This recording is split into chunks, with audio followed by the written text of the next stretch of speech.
মহির কলম চ্যানেলে আপনাদেরকে স্বাগত। ১০০ বছর পর আবার এক ঐতিহাসিক ঘটনার সাক্ষী হতে চলেছি আমরা। ১০০ বছর পর কি হতে চলেছে রাজ্যে জানতে হলে পুরো ভিডিওটি দেখুন। আমাদের পশ্চিমবঙ্গে ঘটতে চলেছে এমন একটি ঘটনা যা সত্যিই আমাদের কাছে এটা মনে রাখার মতো, মনে থাকার মতো। একটি ঐতিহাসিক ঘটনা যার সাক্ষী থাকছি আমরা। ১০০ বছর পর আবার আমাদের পরিবর্তন হচ্ছে মৌজা ম্যাপ। মহির কলম চ্যানেলে আপনাদেরকে স্বাগত। সারা রাজ্য জুড়ে আমাদের সামাজিক বা ভৌগোলিক বা অর্থনৈতিক পরিবেশ পরিস্থিতির কিন্তু অনেক রদ বদল হয়েছে। যে এলাকাটি প্রত্যন্ত গ্রাম ছিল সেটা এখন হয়তো শহর হয়েছে, অথবা গ্রাম এলাকার মধ্যেও গড়ে উঠেছে বড় বড় আবাসন। অনেক জায়গায় নদী তার বাঁক বদল করেছে। হয়তো নদী কোনো দিকে বয়ে গিয়েছিল, সেখানে ঘর বাড়ি ছিল, মন্দির মসজিদ ছিল, ছিল বিভিন্ন রকমের প্রতিষ্ঠান, তা হয়তো কালের নিয়মে ধ্বংস হয়ে গেছে। অর্থাৎ জিওগ্রাফিক্যাল স্ট্রাকচার কিন্তু চেঞ্জ হয়ে গেছে। তো আজ থেকে প্রায় ১০০ বছর আগে লাস্ট ১৯২৫ সালে যে ক্যাডাস্ট্রাল সার্ভে হয়েছিল, তখন যেভাবে মৌজা ম্যাপটি তৈরি করা হয়েছিল, ভৌগোলিকভাবে দেখতে গেলে, সামাজিকভাবে দেখতে গেলে সামাজিক পরিবর্তন কিন্তু আমাদের পশ্চিমবঙ্গে ব্যাপকভাবে ঘটেছে। তো ১০০ বছর পর সম্প্রতি আমাদের রাজ্য সরকার উদ্যোগ নিয়েছে নতুন ম্যাপ তৈরি করার। প্রথম পর্যায়ে এই সার্ভে হবে হাওড়া, হুগলি, পূর্ব মেদিনীপুর, ঝাড়গ্রাম, পূর্ব বর্ধমান। দ্বিতীয় পর্বে হবে পশ্চিম বর্ধমান, বাঁকুড়া, পুরুলিয়া, বীরভূম, নদিয়া, ২ চব্বিশ পরগনা। আর তৃতীয় তথা শেষ পর্বে হবে আলিপুরদুয়ার, কোচবিহার, জলপাইগুড়ি, দার্জিলিং, কালিম্পং, ২ দিনাজপুর, মালদহ, মুর্শিদাবাদ। আমাদের রাজ্যে এখনো পর্যন্ত মোট ৪২,৩০২টি মৌজা আছে।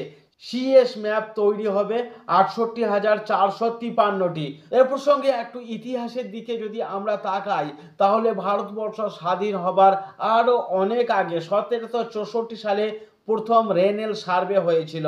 ১৮৮৮ সালে হয়েছিল ক্যাডাস্ট্রাল সার্ভে। শেষ ক্যাডাস্ট্রাল সার্ভে বা ক্যাডাস্ট্রাল ম্যাপ তৈরি হয় ১৯২৫ সালে, অর্থাৎ আজ থেকে প্রায় ১০০ বছর আগে। এস্টেট অ্যাকুইজিশন অ্যাক্ট তৈরি হয় ১৯৫৩ সালে। ১৯৫৫ সালে LR act, land reforms act তৈরি হয়। ১৯৫৫ সালে আবার আরএস রেভিনিউ সার্ভে ম্যাপ তৈরি হয়েছিল।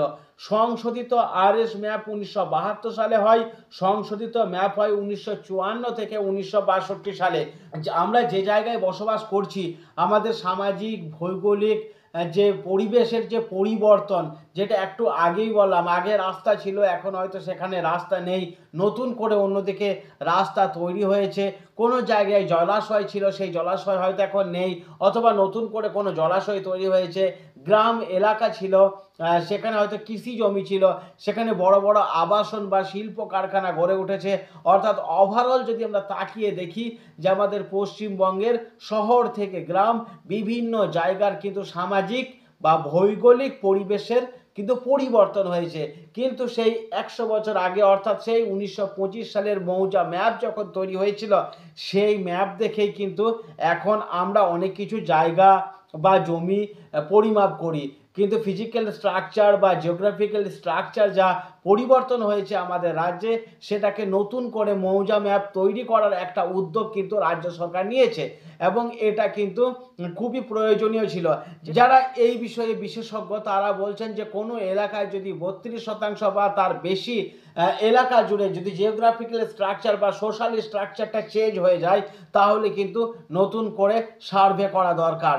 তো এখন এই সার্ভেটা হচ্ছে ক্যাডাস্ট্রাল সার্ভের সঙ্গে ভেক্টর সার্ভেও করা হবে।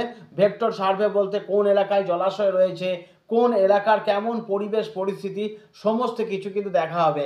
মেইনলি এটা আধুনিক প্রযুক্তি ব্যবহার করা হবে এবং ড্রোন ক্যামেরাও ব্যবহার করা হবে বলে শোনা যাচ্ছে।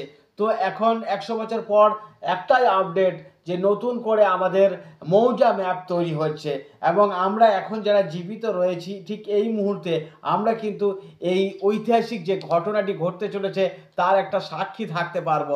এবং কিছুদিন আগে যে ম্যাপটা আমরা দেখতাম সেই ম্যাপটা মানে মৌজা ম্যাপ কি আবার একটা নতুনভাবে ম্যাপ তৈরি হচ্ছে সেটাও কিন্তু আমরা চাক্ষুষ দেখতে পারবো এবং আমাদের জমি জায়গা পরিমাপ করার বিষয়ে কিন্তু এটা আমাদের খুবই কাজে লাগবে বা সুবিধা হবে।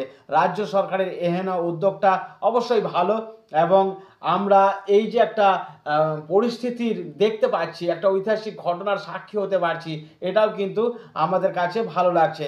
লাস্টলি 1925 সালে যে ক্যাডাস্ট্রাল সার্ভে হয়েছিল, তারপর আবার এই 2024 সালের শেষ বা 2025 সালের সময়কালের মধ্যে এই সার্ভেটা আবার হচ্ছে। এক কথায় বলতে গেলে আমরা যে সমস্ত সারা রাজ্যে আমাদের যে মৌজা ম্যাপগুলো ছিল সমস্ত মৌজা ম্যাপ কিন্তু চেঞ্জ হতে চলেছে। ছোট্ট আপডেটটুকু দিলাম, আশা করি এই প্রয়োজনীয় তথ্যটুকু আপনাদের কাজে লাগবে। নমস্কার, আর কেমন লাগছে একটু জানাবেন। আর আমাদের চ্যানেলটা প্রয়োজনীয় তথ্য পেতে এইরকমই ইনফরমেটিভ ভিডিও পেতে হলে মহির কলম চ্যানেলটিকে সাবস্ক্রাইব করে চ্যানেলটির পাশে থাকুন।